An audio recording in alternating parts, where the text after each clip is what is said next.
नमस्कार श्रोताओं, आज हम सुनेंगे श्रीमद् भगवद गीता का दूसरा अध्याय और उसका महात्म। श्री भगवान कहते हैं, लक्ष्मी, प्रथम अध्याय के महात्म्य का उत्तम उपाख्यान मैंने तुम्हें सुना दिया। अब अन्य अध्यायों के महात्म्य श्रवण करो। दक्षिण दिशा में वेदवेत्ता ब्राह्मणों के पुरंदरपुर नामक नगर में श्रीमान देव शर्मा नामक एक विद्वान ब्राह्मण रहते थे। वे अतिथियों के पूजक, स्वाध्यायशील, वेद शास्त्रों के विशेषज्ञ, यज्ञों का अनुष्ठान करने वाले और तपस्वियों के सदा ही प्रिय थे।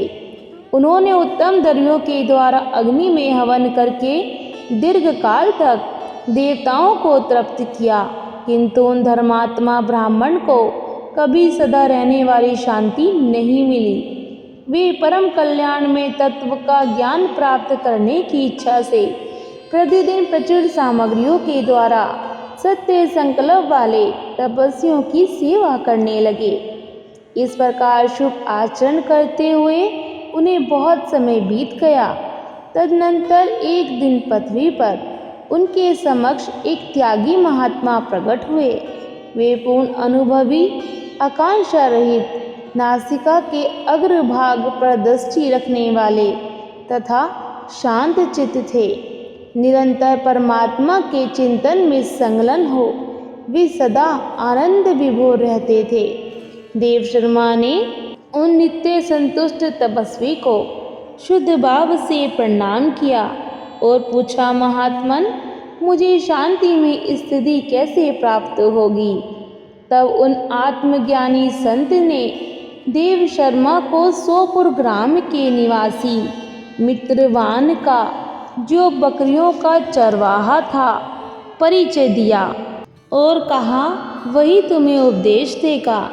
यह सुनकर देव शर्मा ने महात्मा के चरणों की वंदना की और समृद्धिशाली सोपुर ग्राम में पहुंचकर उसके उत्तर भाग में एक विशाल वन देखा। उसी वन में नदी के किनारे एक शिला पर मित्रवान बैठा था। उसके नेत्र आनंद तिरेक से निश्चल हो रहे थे। वह अपलक दृष्टि से देख रहा था। वह स्थान आपस का स्वाभाविक वैर छोड़कर एकत्रित हुए परस्पर विरोधी जंतुओं से घिरा था। वहाँ उद्यान में मंद मंद वायु चल रही थी। मृगों के झुंड शांत भाव से बैठे थे और मित्रवान दया से भरी हुई आनंदमयी मनोहारिणी दृष्टि से पृथ्वी पर मानो अमृत छिड़क रहा था। इस रूप में उसे देखकर देव शर्मा का मन प्रसन्न हो गया। वे उत्सुक होकर बड़ी विनय के साथ मित्रवान के पास गए। मित्रवान ने भी अपने मस्तक को किंचित नवाकर देव शर्मा का सत्कार किया। तदनंतर विद्वान देव शर्मा अनन्य चित्त से मित्रवान के समीप गए और जब उसके ध्यान का समय समाप्त हो गया, उस समय उन्होंने अपने मन की बात पूछी। महाभाग, मैं आत्मा का ज्ञान प्राप्त करना चाहता हूँ। मेरे इस मनोरथ की पूर्ति के लिए मुझे किसी ऐसे उपाय का उपदेश कीजिए जिसके द्वारा सिद्धि प्राप्त हो चुकी हो। देव शर्मा की बात सुनकर मित्रवान ने एक क्षण तक कुछ विचार किया। उसके बाद इस प्रकार कहा, विद्वन, एक समय की बात है, मैं वन के भीतर बकरियों की रक्षा कर रहा था। इतने में ही एक भयंकर व्याघ्र पर मेरी दृष्टि पड़ी, जो मानो सबको ग्रस लेना चाहता था। मैं मृत्यु से डरता था, इसलिए व्याघ्र को आते देख बकरियों के झुंड को आगे करके वहाँ से भाग चला। किंतु एक बकरी तुरंत ही सारा भय छोड़कर नदी के किनारे उस बाघ के पास बेरोक टोक चली गई। फिर तो व्याघ्र भी देश छोड़कर चुपचाप खड़ा हो गया। उसे इस अवस्था में देखकर बकरी बोली, व्याघ्र, तुम्हें तो अभिष्ट भोजन प्राप्त हुआ है। मेरे शरीर से मांस निकालकर प्रेम पूर्वक खाओ ना। तुम इतनी देर से खड़े क्यों हो? तुम्हारे मन में मुझे खाने का विचार क्यों नहीं हो रहा है? व्याघ्र बोला, बकरी, इस स्थान पर आते ही मेरे मन से द्वेष का भाव निकल गया, भूख प्यास भी मिट गई, इसलिए पास आने पर भी अब मैं तुम्हें खाना नहीं चाहता।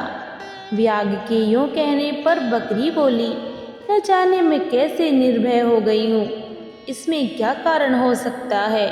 यदि तुम जानते हो तो बताओ।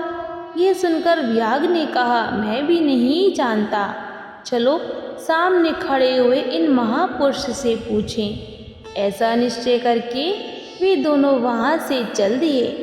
उन दोनों के स्वभाव में यह विचित्र परिवर्तन देखकर मैं बहुत आश्चर्य में पड़ गया। इतने में ही उन्होंने मुझसे ही आकर प्रश्न किया। वहाँ वृक्ष की शाखा पर एक वानर राज था। उन दोनों के साथ मैंने भी वानर राज से पूछा। विप्रवर, मेरे पूछने पर वानर राज ने आदर पूर्वक कहा, अजापाल, सुनो, इस विषय में मैं तुम्हें प्राचीन वृतांत सुनाता हूँ। यह सामने वन के भीतर जो बहुत बड़ा मंदिर है, उसकी ओर देखो। इसमें ब्रह्मा जी का स्थापित किया हुआ एक शिवलिंग है। पूर्व काल में यहाँ सुकर्मा नामक एक बुद्धिमान महात्मा रहते थे, जो तपस्या में संलग्न होकर इस मंदिर में उपासना करते थे। वे वन में से फूलों का संग्रह कर लाते और नदी के जल से पूजनीय भगवान शंकर को स्नान कराकर उन्हीं से उनकी पूजा किया करते थे। इस प्रकार आराधना का कार्य करते हुए सुकर्मा यहाँ निवास करते थे। बहुत समय के बाद उनके समीप किसी अतिथि का आगमन हुआ। सुकर्मा ने भोजन के लिए फल लाकर अतिथि को अर्पण किया और कहा, विद्वान, मैं केवल तत्व ज्ञान की इच्छा से भगवान शंकर की आराधना करता हूँ। आज इस आराधना का फल परिपक्व होकर मुझे मिल गया, क्योंकि इस समय आप जैसे महापुरुष ने मुझ पर अनुग्रह किया है। सुकर्मा के ये मधुर वचन सुनकर तपस्या के धनी महात्मा अतिथि को बड़ी प्रसन्नता हुई। उन्होंने एक शिलाखंड पर गीता का दूसरा अध्याय लिख दिया और ब्राह्मण को उसके पाठ एवं अभ्यास के लिए आज्ञा देते हुए कहा, ब्राह्मण, इससे तुम्हारा आत्मज्ञान संबंधी मनोरथ अपने आप सफल हो जाएगा। यूँ कहकर वे बुद्धिमान तपस्वी सुकर्मा के सामने ही उनके देखते देखते अंतर्ध्यान हो गए। सुकर्मा विस्मित होकर उनके आदेश के अनुसार निरंतर गीता के द्वितीय अध्याय का अभ्यास करने लगे। तदनंतर दीर्घ काल के पश्चात अंतकरण शुद्ध होकर उन्हें आत्मज्ञान की प्राप्ति हुई। फिर वे जहाँ जहाँ गए वहाँ वहाँ का तपोवन शांत हो गया। उनमें शीत उष्ण और राग देश आदि की बाधाएं दूर हो गई। इतना ही नहीं, उन स्थानों में भूख प्यास का कष्ट भी जाता रहा तथा भय का सर्वथा अभाव हो गया। यह सब द्वितीय अध्याय का जप करने वाले सुकर्मा ब्राह्मण की तपस्या का भी प्रभाव समझो। मित्रवान कहता है, वानरराज के यूँ कहने पर मैं प्रसन्नता पूर्वक बकरी और बाघ के साथ उस मंदिर की ओर गया। वहाँ जाकर शिलाखंड पर लिखे हुए गीता के दूसरे अध्याय को मैंने देखा और पढ़ा। उसी की आवृत्ति करने से मैंने तपस्या का पार पा लिया है। अतः भद्रपुरुष, तुम भी सदा दूसरे अध्याय की ही आवृत्ति किया करो।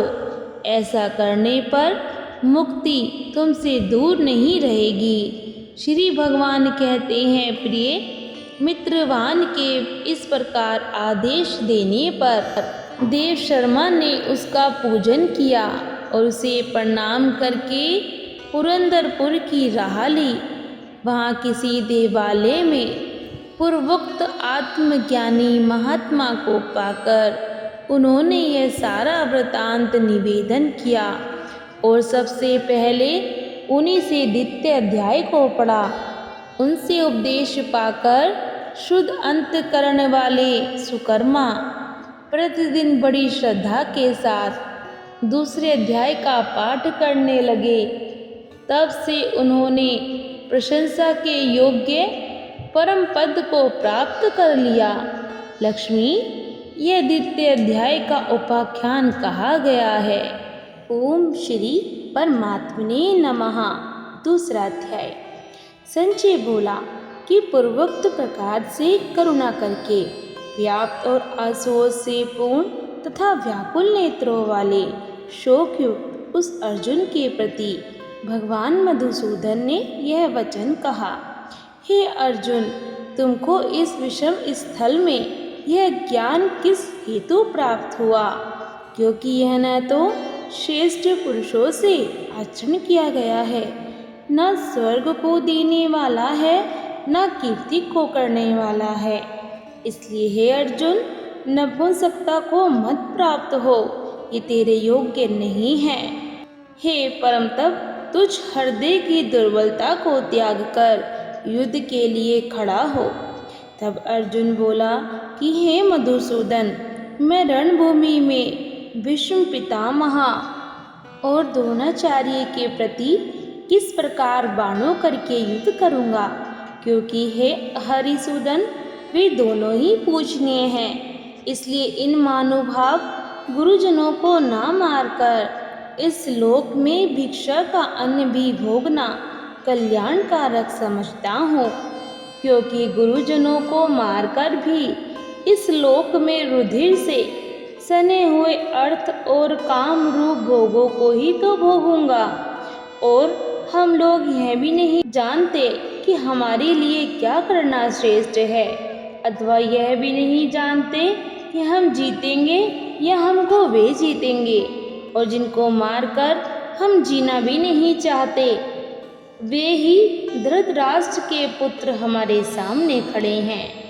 इसलिए कायरता रूप दोष करके उपहत हुए स्वभाव वाला और धर्म के विषय में मोहित चित्त हुआ मैं आपको पूछता हूँ, जो कुछ निश्चय किया हुआ कल्याणकारक साधन हो वह मेरे लिए कहिए, क्योंकि मैं आपका शिष्य हूँ। इसलिए आपके शरण हुए मेरे को दीक्षा दीजिए, क्योंकि भूमि में निष्कंटक धन धान्य संपन्न राज्य को और देवताओं के स्वामी पने को प्राप्त होकर भी मैं उस उपाय को नहीं देखता हूँ जो कि मेरे इंद्रियों के सुखाने वाले शोक को दूर कर सके। संजय बोला, हे राजन, निंद्रा को जीतने वाला अर्जुन अंतर्यामी श्री कृष्ण महाराज के प्रति इस प्रकार कहकर फिर श्री गोविंद भगवान को युद्ध नहीं करूँगा ऐसे स्पष्ट कहकर चुप हो गया। उसके उपरांत हे भरतवंशी धृतराष्ट्र, अंतर्यामी श्री कृष्ण महाराज ने दोनों सेनाओं के बीच में उस शोकयुक्त अर्जुन को हंसते हुए से यह वचन कहा, हे अर्जुन, तू न शोक करने योग्यों के लिए शोक करता है, पंडितों के से वचनों को कहता है, परंतु पंडित जन जिनके प्राण चले गए हैं उनके लिए और जिनके प्राण नहीं गए हैं उनके लिए भी शोक नहीं करते, क्योंकि आत्मा नित्य है, इसलिए शोक करना अयुक्त है। वास्तव में ना तो ऐसा ही है कि मैं किसी काल में नहीं था, अथवा तू नहीं था, अथवा ये राजा लोग नहीं थे, और न ऐसा ही है कि इससे आगे हम सब नहीं रहेंगे। किंतु जैसे जीवात्मा की इस देह में कुमार, युवा और वृद्ध अवस्था होती है, वैसे ही अन्य शरीर की प्राप्ति होती है। उस विषय में धीर पुरुष नहीं मोहित होता है, अर्थात जैसे कुमार, युवा और जरावस्था रूप स्थूल शरीर का विकार अज्ञान से आत्मा में भासता है, वैसे ही एक शरीर से दूसरे शरीर को प्राप्त होना रूप सूक्ष्म शरीर का विकार भी अज्ञान से ही आत्मा में भासता है। इसलिए तत्व को जानने वाला धीर पुरुष इस विषय में नहीं मोहित होता है।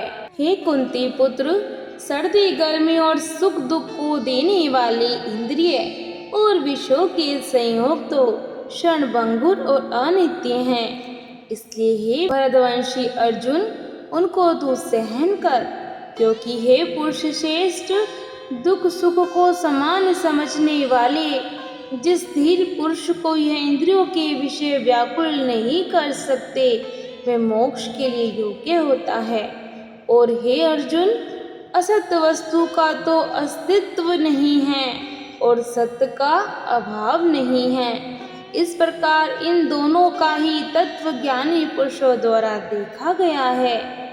इस न्याय के अनुसार नाश रहित तो उसको जान कि जिससे यह संपूर्ण जगत व्याप्त है, क्योंकि इस अविनाशी का विनाश करने को कोई भी समर्थ नहीं है। और इस नाश रहित अप्रमेय नित्य स्वरूप जीवात्मा के यह सब शरीर नाशवान कहे गए हैं। इसलिए हे भरतवंशी अर्जुन, तू युद्ध कर। जो इस आत्मा को मारने वाला समझता है तथा जो इसको मरा हुआ मानता है, वे दोनों ही नहीं जानते, क्योंकि यह आत्मा ना तो मारता है और ना ही मारा जाता है।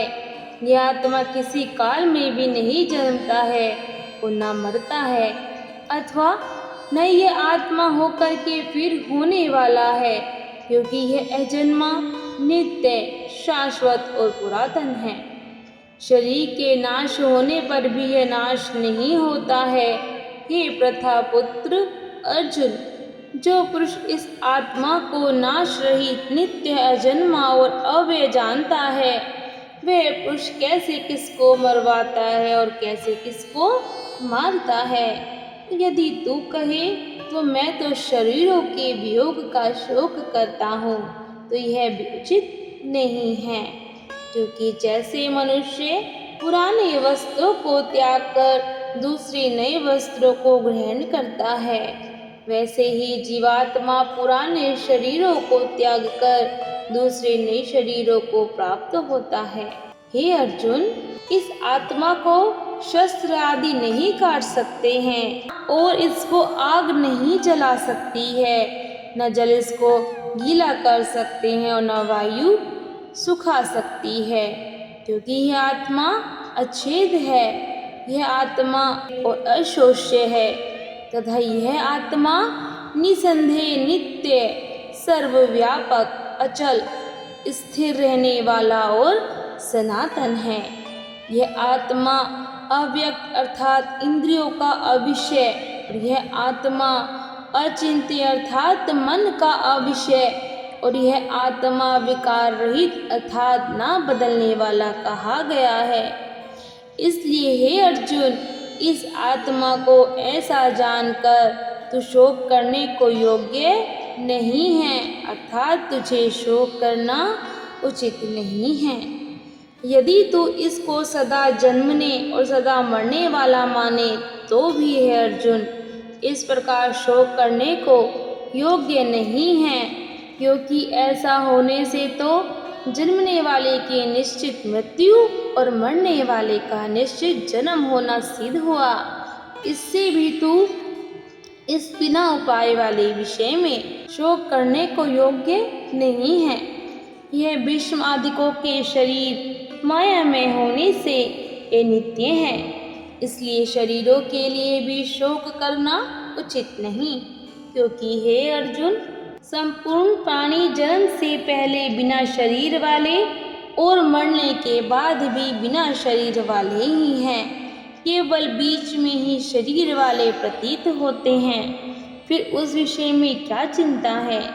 हे अर्जुन, यह आत्म तत्व बड़ा गहन है, इसलिए कोई महापुरुष ही इस आत्मा को आश्रय की ज्यों देखता है, और वैसे ही दूसरा कोई महापुरुष ही आश्रय की ज्यों इसके तत्व को कहता है, और दूसरा कोई ही इस आत्मा को आश्रय की ज्यों सुनता है, और कोई कोई सुनकर भी इस आत्मा को नहीं जानता। हे अर्जुन, यह आत्मा सबके शरीर में सदा ही अवध्य है, अर्थात जिसका वध नहीं किया जा सके।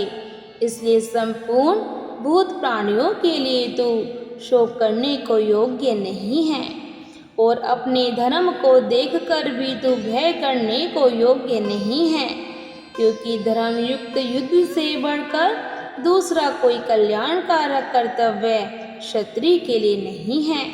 हे पार्थ, अपने आप प्राप्त हुए और खुले हुए स्वर्ग के द्वार रूप इस प्रकार के युद्ध को भगवान क्षत्रिय लोग ही पाते हैं, और यदि तू इस धर्मयुक्त संग्राम को नहीं करेगा और सर्वधर्म को और कीर्ति को खोकर पाप को प्राप्त होगा, और सब लोग तेरी बहुत काल तक रहने वाली अपकीर्ति को भी कथन करेंगे, और वह अपकीर्ति माननीय पुरुषों के लिए मरण से भी अधिक बुरी होती है, और जिनके तो बहुत माननीय होकर भी अब तुच्छता को प्राप्त होगा, वे महारथी लोग तुझे भय के कारण युद्ध से उपराम हुआ मानेंगे, और तेरे वैरी लोग तेरे सामर्थ्य की निंदा करते हुए बहुत से ना कहने योग्य वचनों को कहेंगे।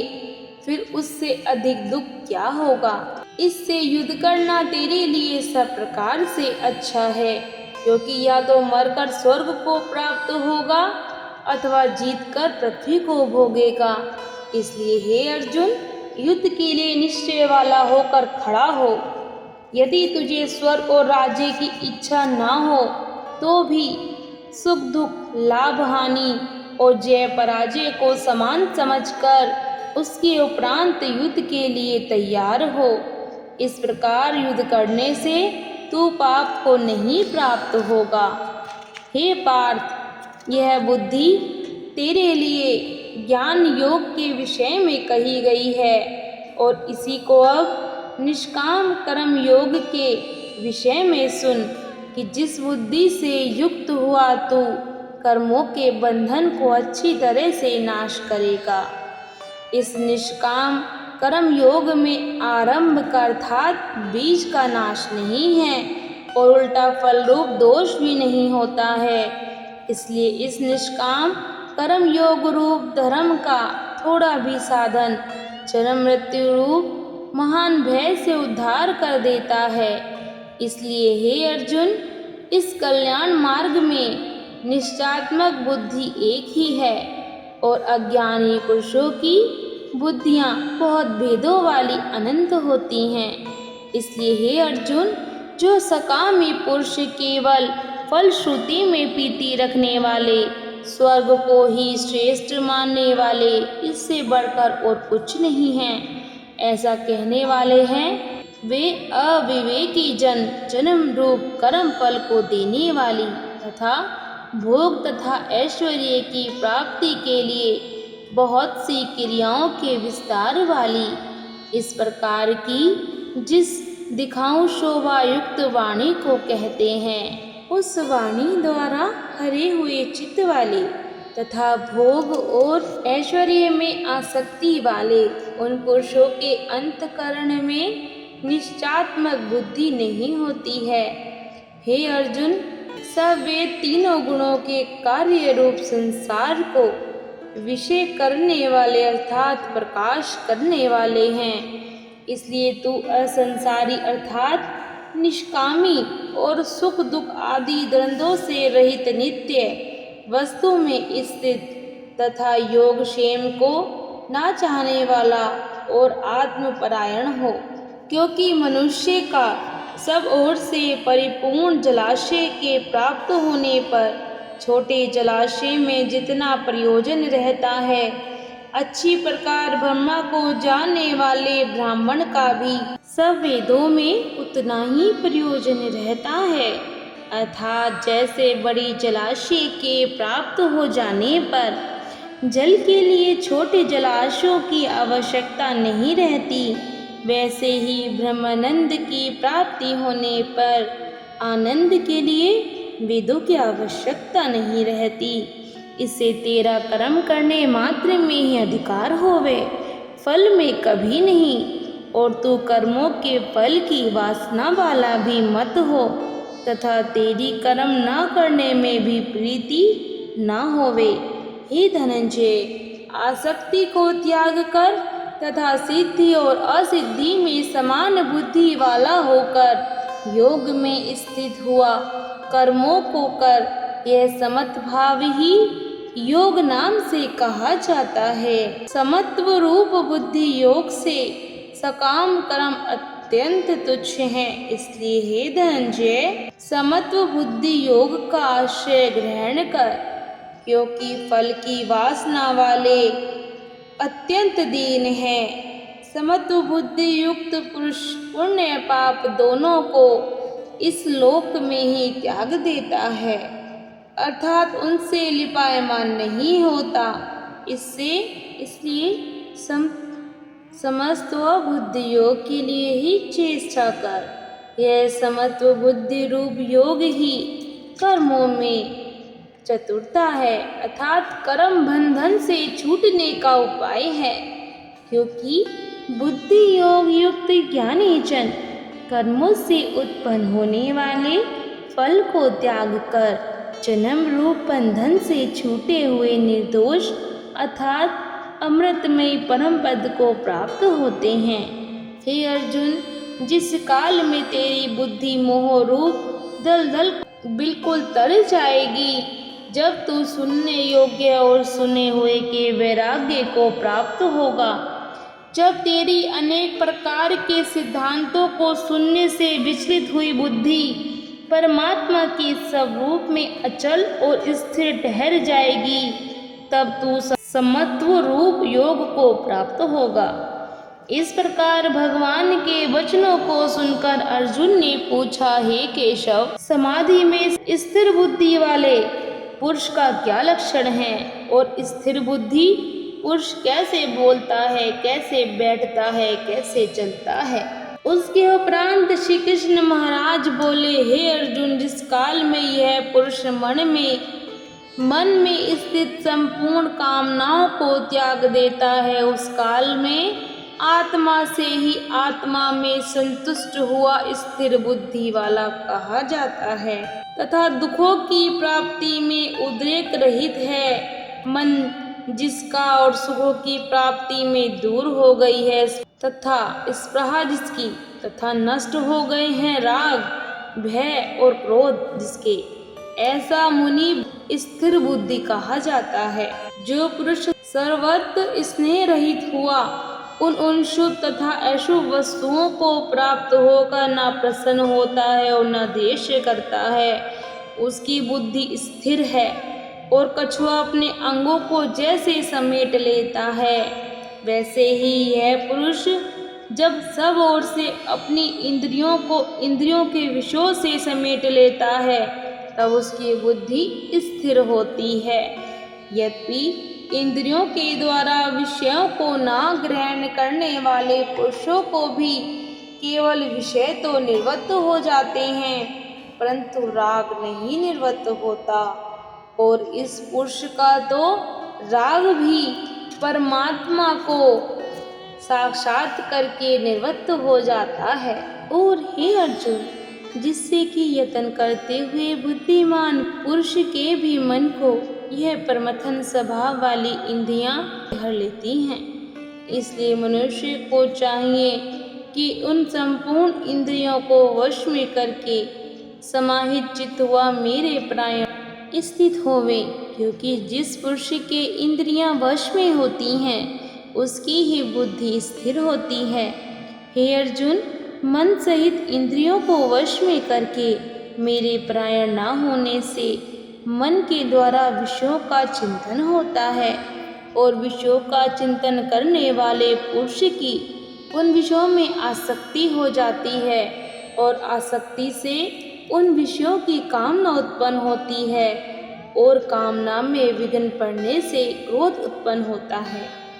क्रोध से अविवेक अर्थात मूढ़ भाव उत्पन्न होता है और अविवेक से स्मरण शक्ति भ्रमित हो जाती है और स्मृति की भ्रमित हो जाने से बुद्धि अर्थात ज्ञान शक्ति का नाश हो जाता है और बुद्धि के नाश होने से यह पुरुष अपने श्रेय साधन से गिर जाता है।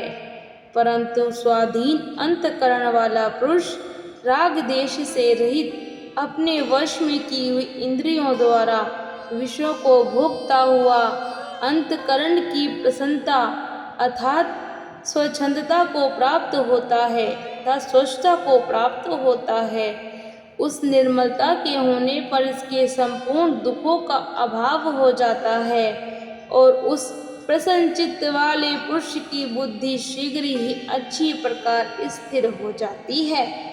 हे अर्जुन, साधन रहित पुरुष के अंतःकरण में श्रेष्ठ बुद्धि नहीं होती है और उस अयुक्त के अंतःकरण में आस्तिक भाव भी नहीं होता है और बिना आस्तिक भाव वाले पुरुष को शांति भी नहीं होती। फिर शांति रहित पुरुष को सुख कैसे हो सकता है? क्योंकि जल में वायु नाव को जैसे हर लेता है और वैसे ही विषयों में विचरती हुई इंद्रियों के बीच में जिस इंद्रिय के साथ मन रहता है वह एक ही इंद्रिय इस अयुक्त पुरुष की बुद्धि को हरण कर लेती हैं। इससे हे महाभाव, जिस पुरुष की इंद्रियां सब प्रकार इंद्रियों के विषयों से वश में की हुई होती हैं उसकी बुद्धि स्थिर होती है। और हे अर्जुन, संपूर्ण भूत प्राणियों के लिए जो रात्रि है उस नित्य शुद्ध बोध स्वरूप परमानंद में भगवत को प्राप्त हुआ योगी पुरुष जागता है और जिस नाशवान क्षणभंगुर सांसारिक सुख में सब भूत प्राणी जागते हैं, तत्व को जानने वाले मुनि के लिए वह रात्रि है। जैसे सब ओर से परिपूर्ण अचल प्रतिष्ठा वाले समुद्र के प्रति नाना नदियों के जल उसको चलायमान ना करते हुए ही समा जाते हैं, वैसे ही जिस स्थिर बुद्धि पुरुष के प्रति संपूर्ण भोग किसी प्रकार का विकार उत्पन्न किए बिना ही समा जाते हैं, वह पुरुष परम शांति को प्राप्त होता है, न कि भोगों को चाहने वाला। क्योंकि जो पुरुष संपूर्ण कामनाओं को त्याग कर ममता रहित और अहंकार रहित स्पृहा रहित हुआ बरतता है वह शांति को प्राप्त होता है। हे अर्जुन, यह ब्रह्मा को प्राप्त हुए पुरुष की स्थिति है। इसको प्राप्त होकर मोहित नहीं होता है और अंत काल में भी इस निष्ठा में स्थित होकर ब्रह्मानंद को प्राप्त हो जाता है। श्री कृष्ण और अर्जुन के संवाद में सांख्य योग नामक दूसरा अध्याय पूर्ण हुआ।